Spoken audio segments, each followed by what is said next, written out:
경제 공부에서 핵심으로 알아야 되는 거. 저는 지금은 가장 필요한 경제 상식, 경제 공부가 이거라고 생각을 하거든요.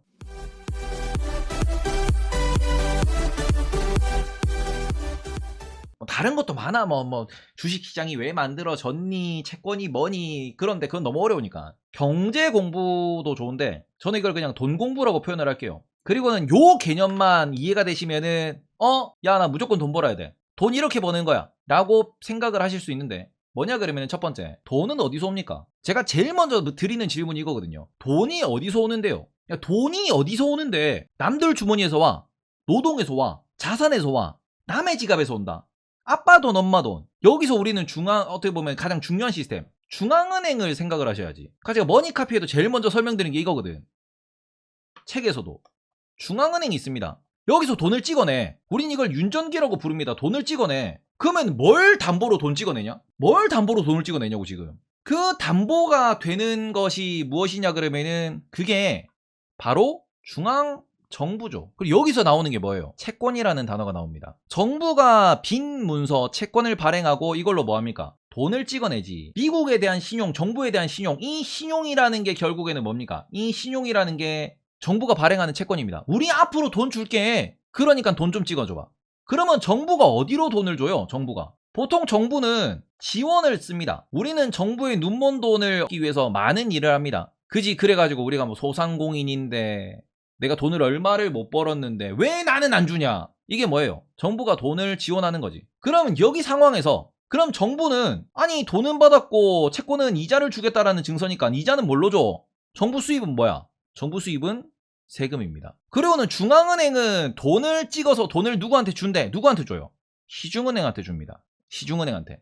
왜냐면 우리는 중앙은행한테 내가 직접 어카운트 계좌를 못 만들어. 나는 신한은행, 우리은행, KB은행, 기업은행, 하나은행 가서 계좌를 만들고 걔네들이 중앙은행이랑 거래를 하는 거죠. 그리고 시중은행과 중앙은행 사이에서는 돈을 받고 서로 이자를 주는 이런 행동을 합니다. 은행과 그 중앙은행 사이에서도, 중앙은행과 시중은행 사이에서도 돈이 왔다 갔다 해. 그리고 우리는 여기서 또 뭐래요? 개인이나 기업은 시중은행에 뭘 맡깁니까? 예금을 맡기기도 하고요. 대출을 받기도 합니다. 그리고 정부의 지원책으로 돈을 받기도 해요. 그리고 우리는 또 뭐예요? 수익이 나고 소비라는 과정에서 여기서 세금을 내는 거죠. 이런 식으로 돈이 왔다 갔다 흘러다니는 거예요. 그러면 그 과정에서 우리가 지금 제일 중요하게 생각하는 게 뭐예요? 요거 채권의 이자. 제일 중요하게 생각하는 이거지. 왜? 정부의 신용으로 중앙은행이 돈을 찍어낸다 그랬는데, 그러면은 정부가 돈을 무제한으로 찍어내면 되네요? 아니야. 무제한으로 찍어내면은 베네수엘라처럼 국가가 망하는 거 아니야. 그러니까 그 부분에 있어서 정책을 쓰고 조절하고, 그리고 이 이자라고 하는 이 정부와 중앙은행 사이에서 이 이자라고 부르는 이 부분들이 또 누구한테도 적용됩니까?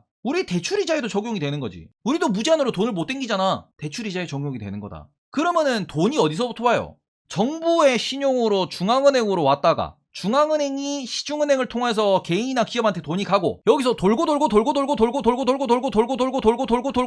돌아서 결국 어디로 와? 세금으로 중앙정부로 돌아오고 이자로 중앙은행으로 돌아오는구나. 요게 왔다리 갔다리 하는 그림의 가장 중요한 포인트고요. 우리는 여기서 제가 개인을 제일 말단에 적어놓은 이유, 그려놓은 이유는 여기 있지. 우리는 돈이 제일 없어요. 그러니까 우리는 돈이 제일 없기 때문에 그럼 뭘 해야 됩니까? 결국 자본주의라는 곳에서 국가, 기업, 개인 요 3단 콤보로 경제가 돌아가는데, 결국 국가가 누굴 중심으로 지원합니까? 항상 이거는 우리가 느끼는 건데 국가는 기업을 중심으로 지원을 해요. 그리고 이런 얘기하지. 낙수효과. 낙수효과로 이렇게 개인한테 돈이 돌아는 와? 조금 돌아오죠. 그리고 이 상황에서 기업들도 성장하는 놈만 성장을 해요. 지금 국가가 뭘 중심으로 키웁니까? 미국. 2차 전지, 반도체 때문에 누굴 때려요? 삼성전자와 TSMC를 키워주고 SMIC를 때리지. 기업 중심으로 때립니다. 기술 중심으로. 그러니까 제가 TSMC 사셔도 된다. 왜? 미국이 키워주니까. 근데 그 과정에서 유탄으로 쳐맞은 게 이번에 엔비디아죠. 야, 엔비디아 근데 너희들 중국에 물건 팔지 마.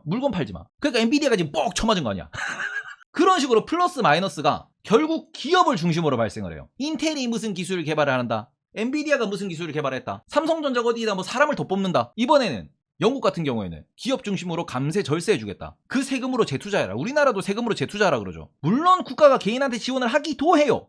대신에 개인은 그 개개인의 사람들이 어떤 특징을 들고 있는지 개인의 재무제표가 다 까발려져 있지가 않으니까 확실하게 재무제표가 까발려져 있는 기업 중심으로 투자를 하는 거고 기업 중심으로 혜택을 주는 거고 그래야 어떻게 보면 혜택이 잘 빨리 널리 펴지는 거니까 그 관점에서 우리는 역으로 국가가 기업한테 투자하니까 우리가 기업한테 투자를 해야 된다. 그 관점에서 기업 공부를 하셔야 된다.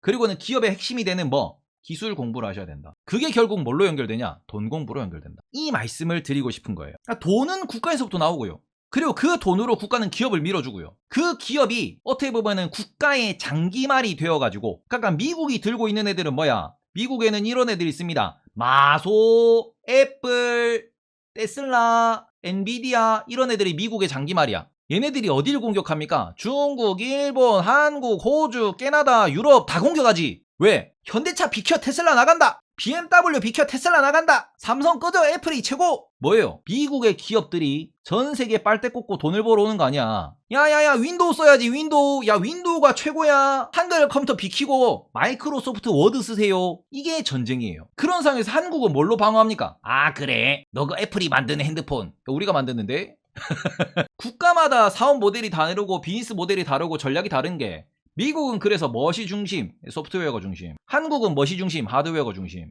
미국이 마소가 뭐가 필요한데?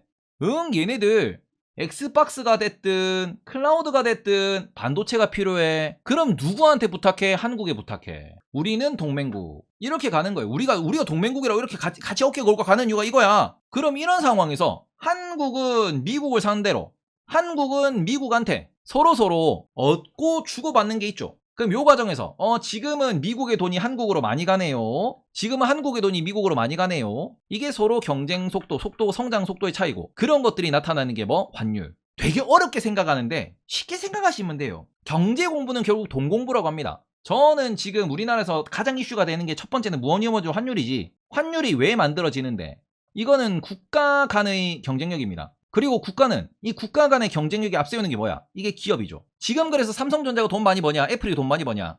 이런 것들의 차이가 환율의 방향성을 만들어내는 거예요. 그래서 요 정도 보시면 되는 거고요. 그리고 환율 다음에 또 중요한 건 뭡니까? 그래서 우리가 여기서 지금 환율도 중요한데 인플레이션 얘기 나오니까 원자재를 생산해서 그거를 재료를 사와서 우리나라에서 만들어서 상품으로 팔다 보니까 이 가격이 왔다 갔다 해. 그러면서 무슨 얘기예요? 무역 수지가 적자냐 흑자냐. 그러니까 우리나라 한국이라는 요 기준에서 한국에서 들어오는 한국에서 나가는 요 달러의 비율이 플러스냐 마이너스냐 놓고 플러스가 되면은 한국의 주가가 올라갑니다. 마이너스가 되면 한국의 주가가 빠지겠지. 지금은 마이너스예요. 한국에 있는 돈이 점점 줄어드니까 그러니까 한국의 환율이 날아가는 거고 지금 그러면서 한국에 있는 기업들의 주가가 재미가 없는 거지. 근데 지금 이 어떻게 보면 이렇게 우리나라에서 달러가 빠져나가는 현상이 우리나라만 그러냐? 전 세계가 다 그래요. 왜? 너무 달러가 세거든. 그리고 그 달러는 원자재를 사는데 필요한데 원자재 가격도 너무 비싸거든. 이런 부분들이 큰 흐름을 만들어내는 거고요. 이런 것들 하나하나를 공부를 하셔야 되는 거예요. 그러니까 결국에는 모든 건 돈의 움직임입니다. 환율도 돈의 움직임, 무역수지도 돈의 움직임.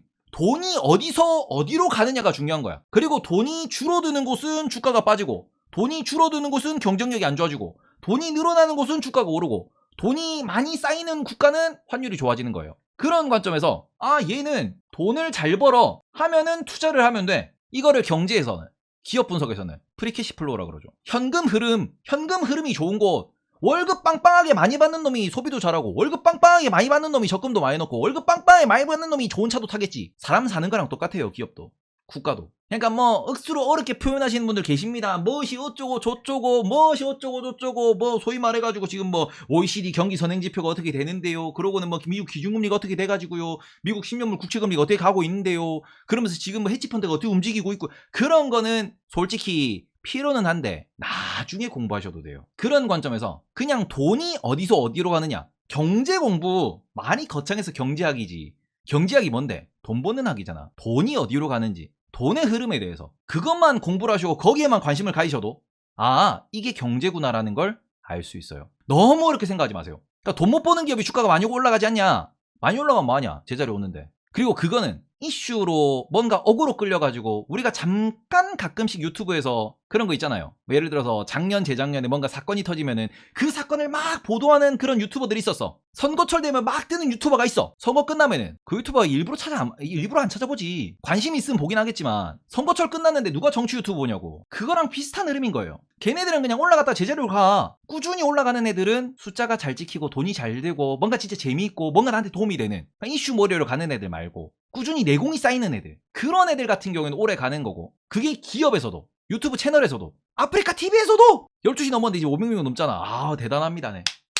자, 제 방송은 제가 냉정하게 말씀드립니다. 인간의 4대 욕구 중에 아프리카에서 가장 재밌는, 가장 많이 보는 방송은 제가 생각했을 땐 이거라고 생각합니다. 요걸 채워주는 방송이 1등이지. 4대 욕구 중에 하나잖아. 그치, 먹방, 식욕, 뭐 삽입 미쳤어? 아니, 식욕, 먹방이 1등이지. 사람들이 많이 모여서 술을 먹고 밥을 먹고 그 먹방을 하는 거, 디프리 방송, 이런 것들이 시청률이 잘 나옵니다. 그죠? 다른 거 생각한 사람들 뇌 청소하고 오세요. 그리고 또 다른 거 뭐 있습니까? 우리 소위 말해서 새벽 되면은 잠방 많이 보시더만. 수면욕. 그죠? 왠지는 모르겠는데 잠방 많이들 보시더라고. 제 방송은 뭘 해결해 드립니까? 우리는 말 그대로 제 방송은 과시욕 혹은 성공 욕구 혹은 내가 말 그대로 돈을 벌고 싶다라는 그거를 해결해 주는, 아니면 이런 거 있잖아. 지식욕, 물욕? 물욕 좋네, 물욕. 네. 지식욕은 그러시는데, 지식 때문에 제 방송 보시는 분도 많이 계시던데요. 저 되게 깜짝 놀랐어요. 유튜브 댓글 보는데, 다른 데 가가지고 이거를 좀 이렇게 과시할 수 있다고. 아는 척 할 수 있어서 좋다고. 그럼 기업 공부는 어떻게 하면 좋을까요? 이거 다시 보기는 남겨주시나요? 보면서 복습하고 싶습니다. 아유, 유튜브에 올릴 건데요. 기업 공부, 다시 돌아갈게요. 기업 공부는 관점이 저는 2가지라고 생각합니다. 기술의 관점에서. 이 기술은 진짜 미래를 제패할 거야. 그거는 성장주를 분석할 때. 테슬라의 자율주행이 지금 당장 현실화되는 건 아니지만 앞으로 테슬라의 자율주행은 모든 자동차 기업을 뛰어넘을 것이다. 그거는 성장주 관점에서 바라보는 거죠. 한국의 방산을 그런 걸로 지금 보고 있는 거고, 한국의 조선업을 뭐 그런 식으로 바라보는 거고요. 지금 당장 돈은 안 돼. 근데 얘는 기술이 있으니까 앞으로 돈이 될 거야. 이런 부분. 그리고는 기술은 좀 더 확장하면은 뭘로 연결되냐? 이게 시장 점유율로 연결됩니다. 우리나라의 조선업이 좋은 이유가 뭐예요? 우리나라 디램이 강력한 이유가 뭡니까? 미국의 애플이 전 세계 1등 하는 이유는 뭐야? 애플은 프리미엄 스마트폰 시장에서 점유율이 1등이고 애플은 iOS라는 게 점유율이 아주 높은 편이고, 우리나라의 조선업은 전 세계에서 비싼 배를 만드는 그 시장에서 시장 점유율이 80% 90%가 넘잖아. 우리나라 디램은 전 세계에서 90%를 차지하는 독과점이죠. 그게 경쟁력이거든. 그게 기술력이거든. 그리고 저는 이걸 또 다른 걸로 뭘로 보냐? 영업이익률. 비싸게 팔아서 많이 남겨먹고 팔아도 사람들이 줄 서서 사가거든. 그게 애플이지. 갤럭시는 아무리 팔아봤자 영업이익이 10%가 안 나오는데 애플은 그냥 팔면 영업이익률 30%예요. 아이폰 팔면. 왜? 비싸고 엄청나게 많이 남겨먹고 팔아도 사람들이 줄 서서 사가니까. 그게 기술, 그게 브랜드. 이게 중요한 거예요. 그래서 성장주를 바라볼 때, 앞으로의 성장을 바라볼 때 그건 이런 걸 보는 게 맞아.